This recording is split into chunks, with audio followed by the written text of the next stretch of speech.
Bonjour à toutes et à tous, ravi de vous retrouver. À la une de l'actualité, les vacances qui ne sont pas encore terminées pour tout le monde. Qu'ils soient dans la restauration, les campings ou même les hôtels, les professionnels du secteur n'ont pu commencer leur saison que très tardivement, courant mai. Pour rattraper ce retard, ils comptent justement sur l'arrière-saison qu'ils espèrent pouvoir prolonger au maximum. Les explications d'Alba Mouton. Après une saison estivale meilleure qu'en 2020, les collectivités et professionnels du tourisme misent sur l'arrière-saison pour compenser un début d'année affecté par la crise sanitaire. En juillet-août, il y a entre 60 et 70% des chiffres d'affaires, toutes filières confondues, qui est faite à ce moment-là. Et donc c'est pour ça que le printemps, où on avait très bien démarré d'ailleurs dès le déconfinement du mois de mai, on a eu un super week-end d'Ascension et de Pentecôte. Là, l'idée, c'est qu'en septembre-octobre, avec en plus le beau temps qui est là, nous amène aussi cette clientèle en plus dont on a besoin, et notamment la clientèle groupe. 6 Français sur 10 sont en effet bel et bien partis en vacances cet été selon une enquête de la Fédération ADN Tourisme. Des séjours souvent réservés à la dernière minute en fonction de la météo. Et en ce début septembre, sur le remblai de Saint-Gilles-Croix-de-Vie, les conditions estivales du moment sont appréciées par les gérants de bars et restaurants malgré l'incertitude toujours présente autour de la crise sanitaire. Ils espèrent que la situation actuelle pourra durer jusqu'aux vacances de la Toussaint. On a fait un bon chiffre d'affaires sur juillet-août, on est content.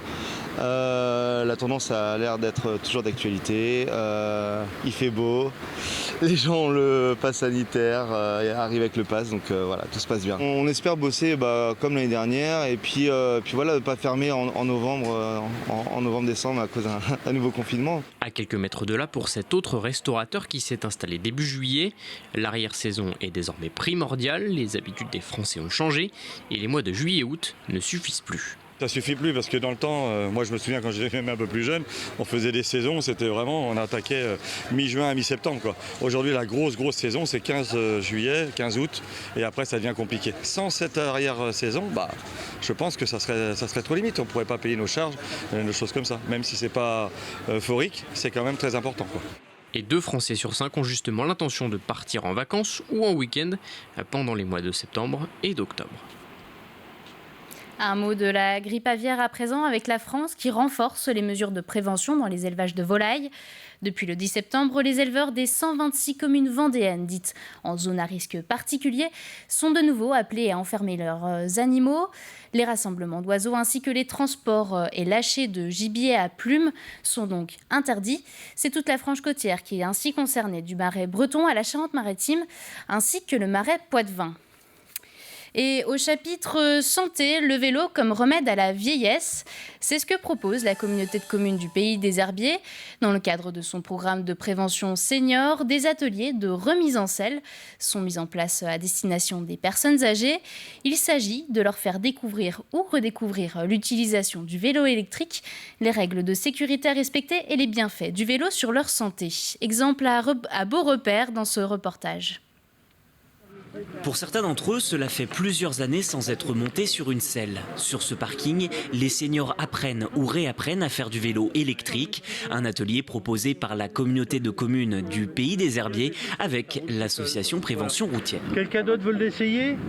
D'amener ces ateliers dans les villes, les villages, c'est très important parce que les personnes, au moins là, ils voient les risques qu'ils peuvent encourir à faire du vélo s'ils font n'importe comment. Là, au moins, on maîtrise, ils savent maîtriser le vélo déjà d'une part, mais la circulation aussi. Une maîtrise pour pousser les participants à utiliser le vélo plutôt que la voiture pour des questions environnementales, mais aussi de santé. L'idée, c'est vraiment d'aider au maintien de l'autonomie le plus longtemps possible, de favoriser l'exercice d'une pratique sportive adaptée. On ne le sait peut-être pas assez, mais ça permet de dérouiller les articulations quand elles vieillissent. Ça permet de travailler la respiration, l'équilibre et de maintenir en éveil le sens au niveau de faire attention sur la route, à ce qui se passe à gauche, à ce qui se passe à droite. Non, il roule. Je suis même monté à 30 à l'heure de la descente. Et certains d'entre eux se projettent déjà avec l'un de ces engins. Ça fait au moins 10 ans que je n'étais pas montée sur un vélo, mais je sens que ça revient très vite quand même. Et je me dis, il faut peut-être que je change un petit peu d'activité. Là, j'ai entendu aux explications qu'a donné le responsable que même si on ne fait pas de gros efforts physiques, au moins les genoux fonctionnent, c'est un apport bénéfique pour la santé. Alors que je croyais que la marche que j'effectue au quotidien, était suffisante. Je me rends compte que les deux sont complémentaires. Cet atelier, c'est dans le but d'acheter un vélo électrique et on voulait voir comment, déjà voir notre impression sur un vélo électrique. Deuxièmement, voir les règles sécurité routière liées à l'utilisation d'un vélo électrique, les différents modèles pour nous orienter sur l'achat d'un vélo. La communauté de communes envisage déjà de reconduire l'opération l'année prochaine. Et direction le Haras de la Vendée maintenant, à La Roche-sur-Yon, où se tenait hier la 3e édition des Cavalcades. Une journée durant laquelle 5 écuries de la région ont présenté leur discipline. L'occasion de découvrir 9 divisions équestres, dont le saut d'obstacle, le horseball, la voltige ou encore le tir à l'arc. Un événement qui permet aux professionnels du secteur de se rapprocher du public. Écoutez. Sur une journée comme celle-ci, on peut avoir un véritable échange après avec le public, on a le temps, on peut en profiter aussi pour sortir des jeunes chevaux et surtout d'expliquer ce que l'on fait. C'est-à-dire que le public ne vient pas voir un produit forcément fini, il vient quelque chose qui peut être en cours de réalisation et ça permet d'expliquer les difficultés qu'on rencontre et de faire comprendre un petit peu aux gens notre métier. Voilà, ça permet d'avoir un échange différent avec le public et puis aussi de pouvoir rencontrer les différents professionnels parce que sinon on ne se croiserait pas forcément. Donc ça permet de découvrir d'autres disciplines et pourquoi pas de faire germer d'autres idées pour des futurs spectacles. Quelques images à présent du championnat de France de paratriathlon samedi à Saint-Jean-de-Mont. Une course qui s'est tenue en présence d'Alexis Anquincan, médaillé d'or à Tokyo, qui remporte également le titre de champion de France. Une actualité sportive à retrouver dans 85 chrono le terrain. Tout de suite après le journal, Aurélien Huard reviendra également plus largement sur tous les résultats du week-end. Et avant de refermer cette édition, quelques images des nouveaux bâtiments du marché couvert des Halles de La Roche-sur-Yon, inauguré ce week-end.